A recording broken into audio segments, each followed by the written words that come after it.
Welcome back to Shah knowledge bank YouTube channel. स्वागत है आपका एक बार फिर से Shah knowledge bank YouTube channel पर।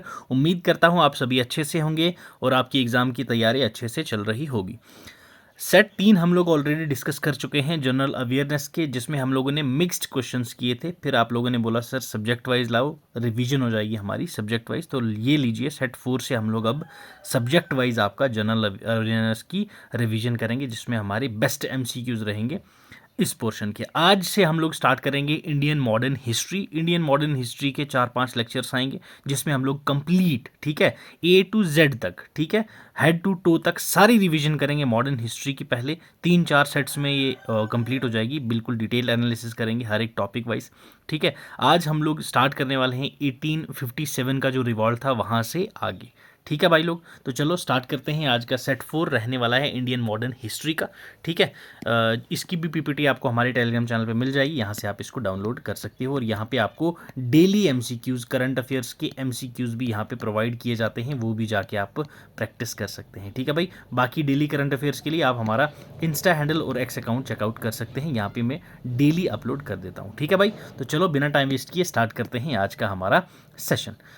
पहला क्वेश्चन देखिए क्या कहा गया भाई।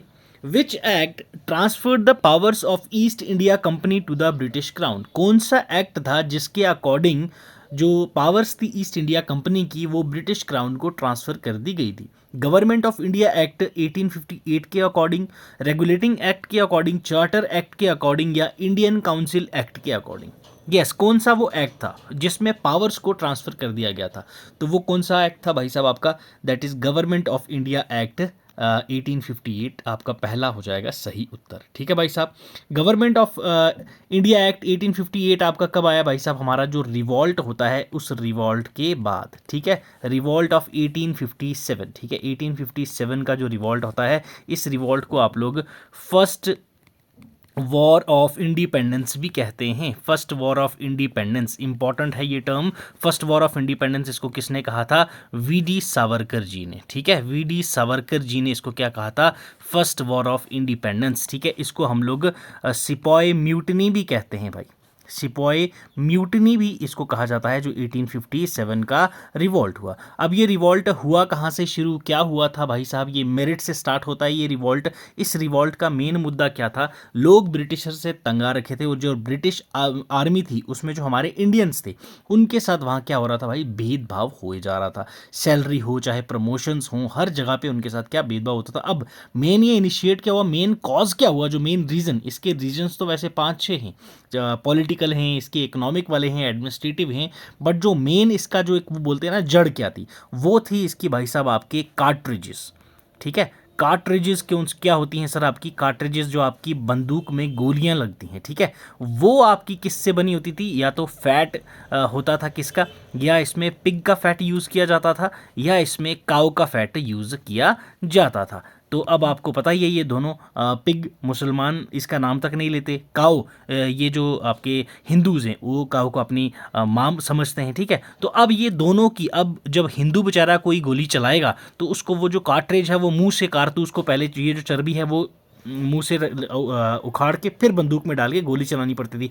मतलब ये आप काऊ की चर्बी को पहले बेचारा मुंह पे लगाएगा तो उनके लिए कितना वो बुरी बात होती थी। नेक्स्ट यहाँ पे मुस्लिम्स तो इसका नाम तक नहीं लेते हैं, ठीक है। तो ये अब उन बेचारों को उसका फैट जो है वो यहाँ पे मुंह पे लगाना पड़ रहा था। तो ये एक मेन कॉज था जो यहाँ से इस इवेंट का गठन शुरू हो गया था। तो ये आपको याद रखना है रिगार्डिंग 1857। बाकी आगे 1857 के बारे में डिटेल डिस्कशन आप करेंगे, सब कुछ आपको बताया जाएगा, क्लियर। अब आ जाते हैं 1858 का एक्ट जो था, इसमें मेन चीज़ हुआ क्या।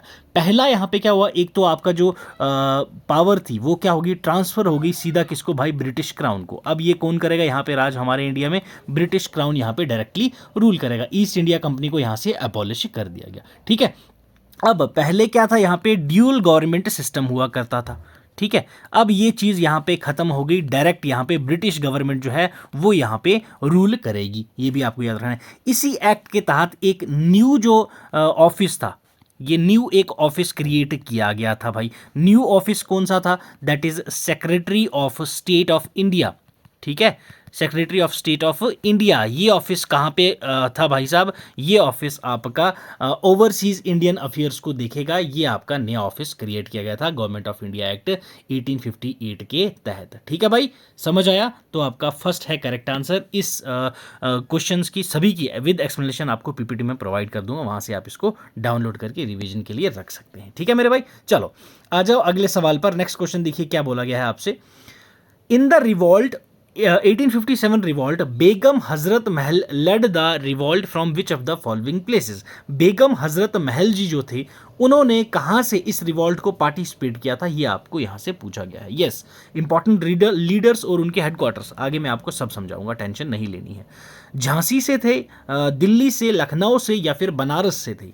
यस, बेगम हजरत महल। तो बेगम हजरत महल जी कहाँ से लड़ी थी भाई? आपके लखनऊ से लड़े थे। ये क्लियर, ये आपको याद रखना है। लखनऊ से कौन लड़े थे? बेगम हजरत महल जी। ये इनका जो लीडरशिप था काफ़ी रिमार्केबल था। ठीक है, ये आपको याद रखना है, काफ़ी रिमार्केबल इनकी जो लीडरशिप थी। इन्होंने काफ़ी करेज किया था ट्रूप्स को रेबिलियन के लिए पार्टिसिपेट करने के लिए। ये काफ़ी ज़्यादा ब्रिटिश के अगेंस्ट थी, ब्रिटिश अथॉरिटीज़ के अगेंस्ट थी। तो ये कॉज इन्होंने ज्वाइन किया था लखनऊ से, बेगम हजरत महल जी। ठीक है, चलो नेक्स्ट देखिए। विच of the following change was introduced by the British after the revolt of 1857। Revolt of 1857 के बाद ब्रिटिशर्स ने ऐसी कौन सी चेंज थी जो इंट्रोड्यूस की थी इंडिया के अंदर? क्या इन्होंने सेक्रेटरी ऑफ इंडिया जो अपॉइंट किया जाएगा काउंसिल के लिए, वो ब्रिटिश इंडिया काउंसिल के अकॉर्डिंग ये चेंज कर दिया था? Okay ji. Proportion of India and European soldiers were made equal, क्या ये किया था? Okay ji. The customary religious and social practices of the people were changed. Okay ji. Landlords and zamindars were protected by giving them rights over their lands. Yes, कौन सा यहाँ पे ऐसा change किया गया था? तो ये आपका था ऑप्शन डी। ठीक है भाई साहब, 1857 का जो रिवॉल्ट है, जिसको मैंने अभी ऊपर आपको बताया था, फर्स्ट वॉर ऑफ इंडिपेंडेंस कहा जाता है। ये एक रिबेलियन था against British rule in India. ठीक है, ब्रिटिश ईस्ट इंडिया कंपनी जो रूल कर रही थी यहाँ पे मिड 18th सेंचुरी से यहाँ पे इंडिया के अंदर। तो अब यहाँ पे मेजर चेंजेस क्या आए थे? ब्रिटिश ने इंट्रोड्यूस किया वेरियस लैंड रिफॉर्म्स जो 1857 का रिवॉल्ट हुआ उसके बाद, ताकि जो राइट्स हैं वो प्रोटेक्ट किए जा सकें, किसके? लैंडलॉर्ड्स के एंड जमींदार्स के। ठीक है भाई साहब, जो रेबेलियन था वो इवेंचुअली सप्रेस किया गया था ब्रिटिशर्स के द्वारा, और उन्होंने फिर यहाँ से क्या कंट्रोल जो था पूरे इंडिया का वो यहाँ पे इन्होंने ले लिया था। 1857 के बाद ब्रिटिशर्स ने कंप्लीट कंट्रोल अपने हाथ में ले लिया था, ईस्ट इंडिया कंपनी को यहाँ से भगा दिया गया था। ठीक है, फोर्थ हो जाएगा आपका यहाँ पे correct answer regarding this question. अगला सवाल देखें। Who among the following was the governor general of India at the time of revolt of 1857। 1857 का जो रिवॉल्ट होता है भाई, यहाँ पे उस टाइम पे आपका गवर्नर जनरल ऑफ इंडिया कौन था, ये आपसे यहाँ पे पूछा गया है। यस, बताओ मेरे भाई। Lord Dalhousie, lord Canning, lord Mayo, lord Ripon. Yes, कौन थे? बताओ मेरे भाई। तो पहली चीज तो आपको ये पता होनी चाहिए, जो 1857 का रिवॉल्ट था, ये पहला ऐसा मेजर रिवॉल्ट था जो इंडियंस ने किया था भाई। ठीक है, इससे पहले ऐसा मेजर रिवॉल्ट नहीं किया गया था, ये आपको याद रखना है। ठीक है, और ये जो रिवॉल्ट है आपका, ये शुरू कहाँ से होता है भाई? मेरठ के अंदर से स्टार्ट हो जाता है। ठीक है, वहाँ से स्प्रेड होकर ये दिल्ली में होता है शुरू, उसके बाद आपका कानपुर में होता है शुरू, देन आपका झांसी में होता है शुरू। ठीक है, तो वेरियस सिटीज़ में ये ऐसे स्टार्ट होना शुरू हो जाता है। होल इंडिया में ये रिवॉल्ट शुरू हो जाता है। इनफील्ड राइफल्स जो मैंने आपको बताया था, जिसकी कार्ट्रिज थी उसको ग्रीस लगी होती थी ऊपर, तो ये रिलीजियस सेंटिमेंट्स हिंदू और मुस्लिम्स के काफ़ी ज़्यादा हर्ट करती थी। उसके बाद ज़मींदारी सिस्टम यहाँ पे लाए थे लोग, उनसे भी थे। पीजेंट्स के लिए जो था, पीजेंट भी यहाँ भटके हुए थे, क्योंकि भाई साहब यहाँ पे इनको इंडिगो फार्मिंग करवाई जा रही थी लोगों से, जबकि भाई साहब इनको ज़रूरत किसकी थी? खेती बाड़ी की। वो तो करने नहीं दे रहे थे, खाने पीने के आइटम्स ही नहीं थे इनके पास। ठीक है, तो ये सभी चीज़ों से तंग आके लोगों ने रिवॉल्ट किया था। तो उस टाइम के जो गवर्नर जनरल थे वो कौन थे भाई साहब? आपके यहाँ पे लॉर्ड कैनिंग। ठीक है, ये आपको याद रखना है, लॉर्ड कैनिंग थे उस टाइम के आपके गवर्नर जनरल ऑफ इंडिया। ठीक है, ये लास्ट गवर्नर जनरल थे, याद रखना है आपने। ये एक तो ये लास्ट गवर्नर जनरल थे, ओके, गवर्नर जनरल थे, और उसके बाद यही हैं जो आपके फर्स्ट वाइस रॉय भी रहेंगे। ठीक है, क्योंकि आपको पता है 1508 के बाद हम लोगों ने नई यहाँ पे जो गवर्नर जनरल ऑफ इंडिया था उसको हमने वाइस रॉय ऑफ इंडिया कर दिया था। तो first vice Roy of India भी कौन थे भाई साहब? लॉर्ड कैनिंग थे। लॉर्ड कैनिंग के टाइम पे मेजर इवेंट्स अगर मैं बात करूँ कौन सी थी? गवर्नमेंट ऑफ इंडिया एक्ट जो आया था 1858 का। ठीक है, जिसको आप लोग क्वींस रूल भी कहते हैं। ठीक है भाई साहब, क्या कहते हैं? क्वींस रूल या फिर क्राउन रूल। ठीक है, ये भी आपको याद रखना, ये इसके टाइम पे आया था। और उसके बाद लॉर्ड कैनिंग ने ही अपने इंडिया में बजट सिस्टम स्टार्ट किया था। ठीक है, बजट सिस्टम इन इंडिया किसके द्वारा स्टार्ट किया गया? लॉर्ड कैनिंग के द्वारा। ठीक है भाई साहब, उसके बाद इसने आके एबॉलिश किया था। क्या एबॉलिश किया था मेरे भाई? इसने abolished doctrine of lapse, doctrine of lapse. ठीक है, डॉक्ट्राइन ऑफ लैप्स किसने अबॉलिश किया था भाई? ये आपका किया था लॉर्ड कैनिंग ने। क्लियर? लॉर्ड कैनिंग के रिगार्डिंग ये सब बातें थी जो रिवॉल्ट ऑफ 1857 के टाइम पे यहाँ पे गवर्नर जनरल थे। ठीक है भाई, चलो अब चलते हैं बाकी यहाँ पे और कौन कौन है आपके पास? लॉर्ड डलहौजी। हाँ, लॉर्ड डलहौजी के बारे में थोड़ा सा आपको मैं बता देता हूँ। लॉर्ड डलहौजी ने इंट्रोड्यूस किया था आपका क्या भाई साहब? Doctrine of lapse. ठीक है, डॉक्ट्राइन ऑफ लैप्स जो है ये इंट्रोड्यूस किसने किया था? लॉर्ड डलहौजी ने किया था, याद रखना है आपको। और उसके बाद वुड डिस्पैच, ये भी इसी ने किया था। चार्ल्स वुड डिस्पैच, ये भी इसी ने किया था, याद रखना है आपने। ये विडो री मैरिज एक्ट, ये भी इसी ने लाया था। ठीक है, विडो री मैरिज एक्ट, क्लियर? ये किसने लाया था? डलहौजी ने लाया था। उसके बाद हाँ, first railway line, important one, ये आपको याद रखना है भाई। फर्स्ट रेलवे लाइन जो थी वो किसने लाई थी? लॉर्ड डलहौजी ने लाई थी। ठीक है, पहली रेलवे लाइन ये कहाँ से कहाँ तक इसने लाई थी?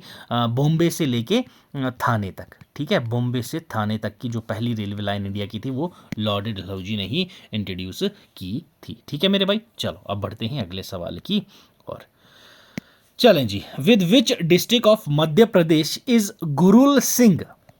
ठीक है, Gurul Singh the revolutionary of 1857 related. Gurul Singh ji MP के कौन सी डिस्ट्रिक्ट से रिलेट करते थे? यहां पूछा गया है। नरसिंहपुर से, शाहडोल से, सिंगरौली से या पन्ना से? इंपॉर्टेंट पर्सनैलिटी है भाई, आपको याद रखना है। ये जो गुरुल सिंह है इनको कभी कभी क्या नाम से बोला जाता है भाई? याद रखना है आपने, ये वही है जिनको गुरूर सिंह बोला जाता है। गुरूर सिंह जी। ठीक है, गुरूर सिंह जी हैं ये। इन्होंने यहाँ पे आपका सुहागपुर, ठीक है, सुहागपुर एक नाम की जगह है डिस्ट्रिक्ट शाहडोल में। ठीक है, डिस्ट्रिक्ट शाहडोल के अंदर सुहागपुर एक जगह है एमपी के अंदर, वहां से इन्होंने ये पार्टिसिपेशन किया था 1857 के अंदर। क्लियर है भाई साहब? 29 जुलाई 1857 को लॉर्ड वेडिंगटन जो थे उनको इन्फॉर्मेशन मिलती है, तहसीलदार जो सुहागपुर का होता है, कि भाई साहब ये गुरूर सिंह जो है ये कुछ ब्रिटिश के अगेंस्ट इल विल दिखा रहा है और ये कुछ ना कुछ ऐसा काम करने वाला है। तो यहाँ से इसने रिवॉल्ट स्टार्ट की थी 57 सितंबर में। ठीक है, सितंबर 9 से यहाँ पे इसने गोंड ट्राइब्समैन, याद रखना है, गोंड ट्राइब्समैन इसके साथ मिलके इन्होंने काम किया था, ये भी आपको पता होना चाहिए। बाकी एक इंपॉर्टेंट चीज़ आपको याद रखनी है, इनका जिक्र हुआ है किसमें भाई? स्वतंत्रता, ओके, स्वतंत्रता समर, स्वतंत्रता समर एक इंपॉर्टेंट बुक है। किसकी बुक है? याद रखना है ये आपने, वीर सावरकर की। वीर सावरकर की एक इंपॉर्टेंट बुक है, उसमें इनका नाम मेंशन किया गया है। ठीक है, तो दैट्स वाई ये इंपॉर्टेंट हो जाते हैं। ठीक है भाई, याद रखना है आपने। चलो ये थे आपके शाहडोल से। ओके, सेकंड ऑप्शन हो जाएगा आपका correct answer for this particular question. ठीक है भाई, चलो आ जाओ अगले सवाल पर। नेक्स्ट सवाल देखिए आपसे क्या बोला गया है। Which of the following commissions is associated with the army reorganization of the after the suppression of revolt of 1857? 1857 के रिवॉल्ट के बाद कौन सी कमीशन थी भाई साहब जिस कमीशन के तहत आर्मी की रीऑर्गेनाइजेशन की गई थी? पब्लिक सर्विस कमीशन थी, पील कमीशन थी, हंटर कमीशन थी, साइमन कमीशन थी? यस, बताओ मेरे भाई कौन सी कमीशन थी ये? यस, तो ये थी आपकी भाई साहब पील कमीशन। ठीक है भाई साहब, कौन सी? पील कमीशन। ये कमीशन सेटअप की जाती है आपकी कब भाई साहब? 1857 के अंदर। ठीक है, और इसको हेड कौन करता है? याद रखना है आपने, ये जॉनथन, ओके, जॉनथन पील, जॉनथन पील इसको हेड करते हैं इस कमीशन को। क्लियर है? अब ये पील कमीशन जो है ये सजेस्ट करती है क्या? आपकी रिफॉर्म्स, याद रखना है आपने, ये रिफॉर्म्स को सजेस्ट करती है। उसके बाद ब्रिटिश गवर्नमेंट जो है वो एक्सेप्ट करती है आपकी रिकमेंडेशन किसकी? इस कमेटी के तहत कि भाई साहब जो मिलिट्री है उसकी क्या किया जाए? रीडिज़ाइन किया जाए। रीडिजाइंड द मिलिट्री, मिलिट्री को क्या दोबारा से रीडिजाइन किया जाए यहाँ पे। क्लियर है, ये आपको याद रखना है। ये फर्स्ट फ्रीडम स्ट्रगल जो हमारा होता है 1857, उसके बाद इस कमीशन को बनाया जाता है, पील कमीशन को। ये ब्रिटिश गवर्नमेंट को सॉर्ट करती है कि भाई साहब चेंजेस लानी चाहिए हमारी मिलिट्री सिस्टम के अंदर, ये आपको याद रखना है। उसके बाद इंडियन आर्मी जो आपकी पोस्ट, उसके बाद 1857 के बाद जोनाथन पील कमीशन के तहत आइडेंटिफाई करती है सोशल ग्रुप्स को, रिलीजियस ग्रुप को, जैसे कि लॉयल सोल्जर्स कौन हो सकते हैं, तो फिर उनको ये रिक्रूट करना शुरू कर रहे थे। ठीक है, लॉयल सोल्जर्स, ये टर्म भी आपको याद रखना है। Loyal soldiers term is related to Peel commission, ये भी आपको पता होना चाहिए मेरे भाई। ठीक है, बाकी यहाँ पे अगर मैं बात करूँ आपसे साइमन कमीशन की, ठीक है, साइमन कमीशन एक वो कमीशन थी जिसमें जो 7 मेंबर बॉडी थी, जिसमें आपके इंडिया के लिए ये कमीशन बनाई गई थी। इसके हेड कौन थे, इसको हेड किया गया था किसके द्वारा भाई साहब, सर जॉन साइमन। ठीक है भाई साहब, कौन थे, सर जॉन साइमन जी के द्वारा इसको हेड किया गया। क्लियर, ये आपको याद रखना है, जॉन साइमन। और इस कमीशन को क्या किया गया था, हम लोगों ने नहीं माना था, नारे लगे थे तब, गो बैक साइमन।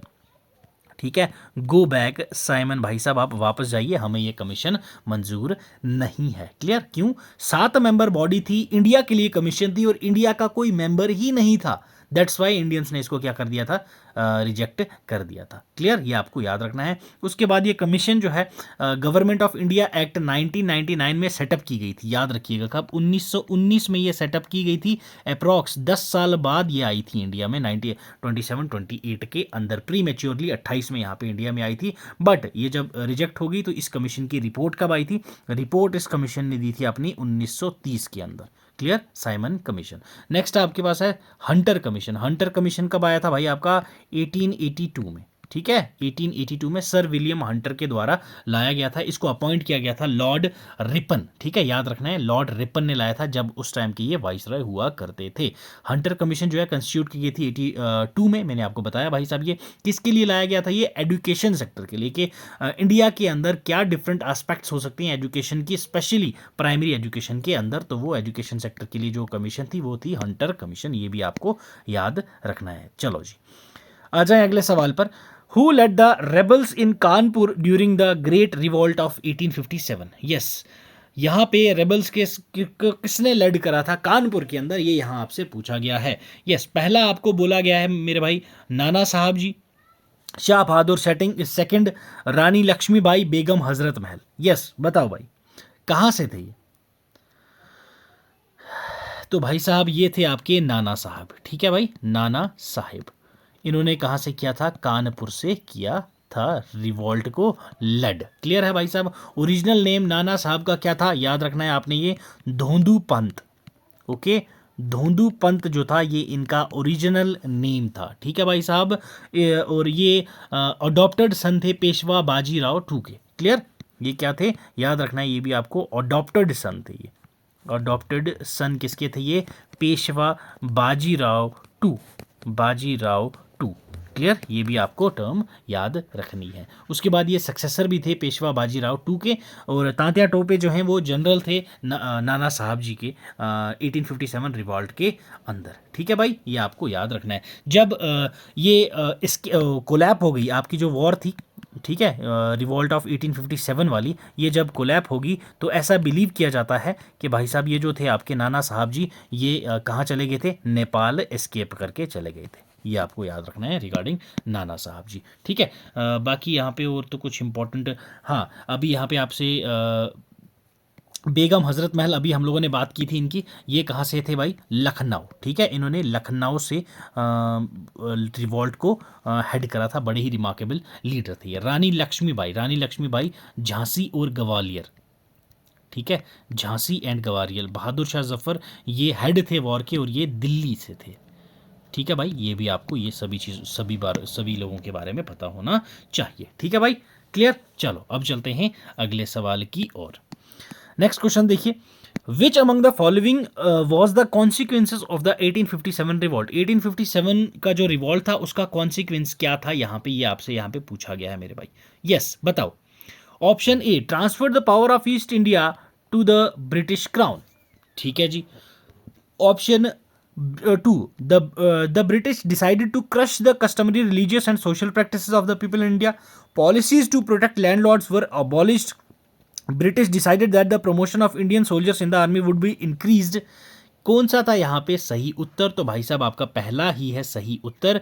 यहाँ पे जो पावर्स थी ट्रांसफर की गई थी ईस्ट इंडिया कंपनी से ब्रिटिश क्राउन को, ईस्ट इंडिया कंपनी को यहाँ से एबॉलिश कर दिया गया था, निकाल दिया गया था, और ये ब्रिटिश क्राउन अब से रूल करेगा अकॉर्डिंग टू 1858, जिसको आप लोग क्वींस रूल या फिर क्राउन रूल भी कहते हैं। ठीक है, तो इन्होंने कुछ भी क्रश नहीं किया था, जो प्रैक्टिसेस चल रही थी वो चल रही थी। यहाँ पे अबॉलिश करने की जगह यहाँ से इन्होंने तो इसको स्टार्ट किया था। पॉलिसीज जो प्रोटेक्ट करती हैं लैंड को, ये तो इन बेचारों ने तो शुरू की थी इस चीज़ को।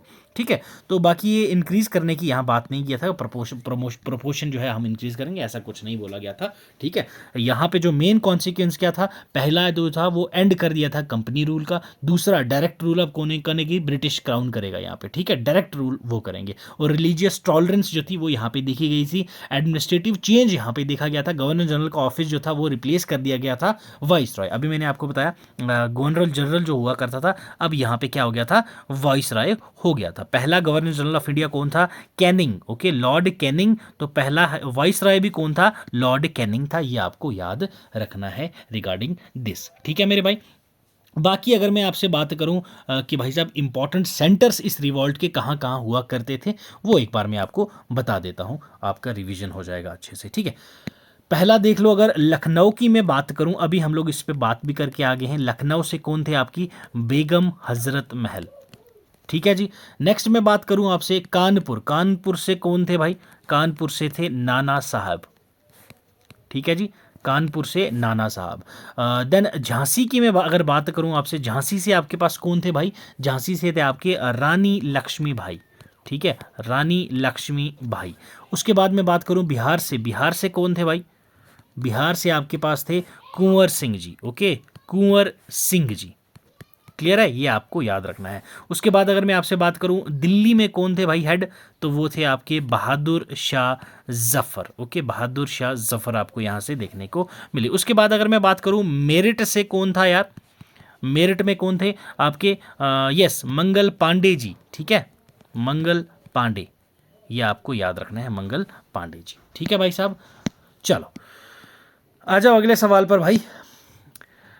Consider the following pairs leaders of the revolt of 1857 and place. यहाँ पे कौन सा वाला करेक्टली मैच्ड है ये आपको बताना है। शाह मल उत्तर प्रदेश से थे, क्या ये सही है? गुनो बंगाल से थे, क्या ये सही है? अहमदुल्ला शाह हैदराबाद से थे, क्या ये सही है? बताओ मेरे भाई कौन सा वाला उत्तर यहाँ आपको सही लग रहा है। यस, तो भाई यहाँ इस क्वेश्चन में सिर्फ एक ही आंसर सही है, that is Shahmal. Okay, Shahmal जो थे वो उत्तर प्रदेश से बिलोंग कर रहे थे, और यहाँ से इन्होंने ये स्टार्ट किया था। ये एक बड़ा सा गांव था परगाना बारोट के अंदर, अपना उत्तर प्रदेश में। यहाँ से इन्होंने मोबिलाइज किए थे हेडमैन, कल्टीवेटर्स, और जितने भी इंपॉर्टेंट विलेज के लोग थे, विलेज टू विलेज ये विजिट करके सबको अगेंस्ट द ब्रिटिश अर्ज कर रहे थे लोगों के, भाई साहब हमें रिबेल करना है, हमें हमारे जस्टिस के लिए लड़ना है। ठीक है, तो ये वो राजा थे जो उत्तर प्रदेश से लड़े थे। शाह महल जो थे ये इसी वॉर के तहत इनकी इस बैटल में ही बेचारों की जुलाई 1857 में इनकी मृत्यु हो गई थी, इनकी डेथ हो गई थी। क्लियर है, तो ये भी आपको पता होना चाहिए। ठीक है जी, चलें आ जाएं अगले सवाल पर। The Azamgarh proclamation is related to which of the following event. Azamgarh proclamation थी वो यहाँ पे किस इवेंट से बिलोंग करती है, ये यहाँ पे आपसे बोला गया है। यस भाई बताओ। Option A civil disobedience movement, option B non cooperation movement, option C revolt of 1857, या फिर home rule league movement. Yes बताओ भाई। तो हम बात किसकी कर रहे हैं, अभी स्टार्टिंग में मैंने आपको बताया आज हम लोग रिवीजन कर रहे हैं 1857 से फर्दर, तो 1857 में ही रिलेट करते होंगे ये आजमगढ़ प्रोक्लेमेशन। आजमगढ़ प्रोक्लेमेशन जो है ये भाई साहब आपका बात करूं अगर मैं आपसे, ठीक है, तो ये मेन सोर्स थी नॉलेज की अबाउट द रेबल्स जो आपकी 1857 रिवॉल्ट के अंदर थी। ये प्रोक्लेमेशन कब थी, 25 अगस्त 1857। ठीक है भाई साहब, 1857। ठीक है, ये प्रोक्लेमेशन की आपको डेट भी याद होनी चाहिए। ये जो था इश्यू हुआ था, इस पे स्ट्रेस किस प्रकार डाला गया था, इम्पोर्टेंस जो कम्युनिटी यहाँ पे पार्टिसिपेशन हुई थी, किस कम्युनिटी के लोग ज़्यादा थे, किस कम्युनिटी लोगों के का लोग कम थे अगेंस्ट इंग्लिश जो यहाँ पे लड़े गए थे। ठीक है, प्रोक्लेमेशन जो थी ये पब्लिश की गई थी किसके अंदर, याद रखना है, दिल्ली गैजेट के अंदर। दिल्ली गैजेट के अंदर ये प्रोक्लेमेशन को क्या किया गया था भाई साहब, आपका पब्लिश किया गया था। इसको क्या कहा गया था, great mutiny of, great mutiny, okay, याद रखना है आपने ये, ग्रेट म्यूटनी ऑफ 1857। ठीक है, इस वॉर को ग्रेट म्यूटनी ऑफ 1857 भी बोला जाता है। और ये जो प्रोक्लेमेशन है ये बिलोंग करती है डिफरेंट कास्ट, ठीक है, जो सभी एक साथ मिलके इस टाइम पे यहाँ पे लड़े थे। ठीक है, तो ये आपको याद रखना है, इंपॉर्टेंट चीज़ थी ये। ठीक है भाई मेरे, तो ये थे भाई कुछ इंपॉर्टेंट क्वेश्चंस हमारे मॉडर्न हिस्ट्री के। ये मॉडर्न हिस्ट्री का पहला सेट था। ठीक है, सेट 1 था आपका मॉडर्न हिस्ट्री का। ओवरऑल हमारा ये था सेट 4। ठीक है, ऑलरेडी 3 सेट हम लोग डिस्कस कर चुके हैं, वो 3 सेट भी जाके आप लोग ज़रूर से देखिएगा। प्लेलिस्ट का लिंक मैं आपको डिस्क्रिप्शन बॉक्स में दे दूंगा, वहाँ से ज्वाइन करके अच्छे से रिवाइज कर लो। वहाँ पे मिक्स क्वेश्चन थे, ठीक है, तो वो भी आपके लिए बहुत ज़्यादा बेनिफिशियल है, तो वो 3 सेट ज़रूर से देखिएगा। ठीक, तो ये हमारा 4th सेट था। 5th 6th 7th ये सभी जितने भी सेट अभी 3-4 आएंगे ये मॉडर्न हिस्ट्री के ही रहेंगे। यहाँ से हम लोग कंटिन्यू फर्दर 1857 58 हो गया, अब आगे की जो इंपॉर्टेंट इवेंट्स है जो आपके एग्जाम पॉइंट ऑफ व्यू से हैं उस पर आपका अगला सेट रहेगा। ठीक है मेरे भाई, तो ये था हमारा आज का सेशन। उम्मीद करता हूँ आपको अच्छा लगा होगा। अगर अच्छी लगी हो वीडियो तो भाई लाइक ज़रूर कर देना, बाकी चैनल पे नए हो तो सब्सक्राइब कर देना और साथ में बेल आइकॉन को भी दबा दीजिएगा ताकि हमारा ऐसा कोई भी फ्रूटफुल सेशन आए तो उसकी नोटिफिकेशन आप तक पहुंच जाए। ठीक है, पीपीटी आप लोग यहाँ से डाउनलोड कर लेना और यहाँ पे आपको डेली के MCQs भी मिल जाते हैं, वो भी जाके प्रैक्टिस कर लिया करो। क्लियर है, तो चलो अब लेते हैं आपसे अलविदा। Till then, God bless you, keep learning, keep sharing.